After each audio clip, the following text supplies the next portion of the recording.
মাশাআল্লাহ মাশাআল্লাহ দেখতে পাচ্ছেন আমাদের হারভেস্টিং। তো আমরা আজকে মাশরুম হারভেস্ট করেছি। এই গরমে মাশরুম পাওয়াটা কিন্তু খুবই কষ্টকর। তো আমাদের শীতের কিছু মাশরুমের বীজ বা প্যাকেট রয়ে গিয়েছিল।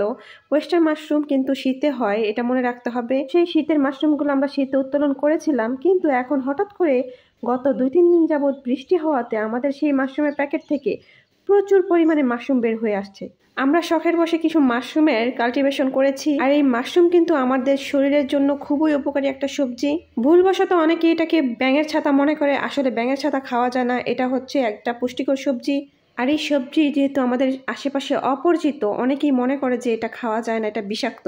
আমিও প্রথমে এটাই ভেবেছিলাম যে এটা আমি খাবো না, কিন্তু আমি যখন বানিয়ে খেলাম, সত্যি কথা এটা একটা অসাধারণ সবজি। এটার স্বাদ কোনো কিছুর সাথে তুলনা করা যায় না। আর যারা ডায়েট করে বা ডায়াবেটিসের রোগী, হার্টের রোগী, তাদের জন্য তো এটা একটা মহা ঔষধ। তো আমরা কিন্তু এটা নিজেরা যখন খেয়েছি, তারপর ভাবলাম যে আমরা চাষ করে দেখি এটার ফলন কিভাবে আসে। তারপর এই শীতে আমরা ভালো ফলন পেয়েছি। তো এগুলো হচ্ছে আমাদের বোনাস। মাশরুম কিন্তু কোনোভাবে গরম হয় না, বিশেষ করে ওয়েস্টার্ন মাশরুম আর অন্যান্য মাশরুম হয় গরমে হয়। আর আমার হাজব্যান্ড এগুলো এখন সংরক্ষণ করে রাখবে, কিছু রোদে শুকাবো আর কিছু ফ্রিজে রেখে। ফ্রিজে রাখলে কিন্তু 2 থেকে 3 দিন এর বেশি রাখা যাবে না। আর নর্মালি আমরা রোদে শুকিয়ে রাখবো, এটা আপনি যতদিন ইচ্ছা ততদিন রেখে সংরক্ষণ করে খেতে পারবেন, শুধু পানিতে ভিজালেই হবে।